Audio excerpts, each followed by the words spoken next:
My pores are very gross, yucky. There's dirt, really oily. Very big. A hot mess. Ew. I really don't like the smell. Very sticky. I feel like I have chicken grease on my face.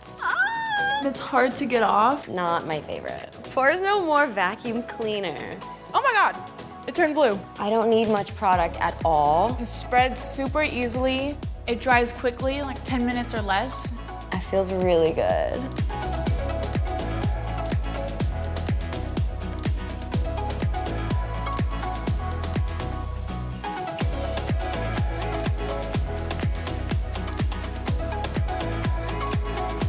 I love how easy it came off. My pores feel super clean. They look smaller. How often can I use this?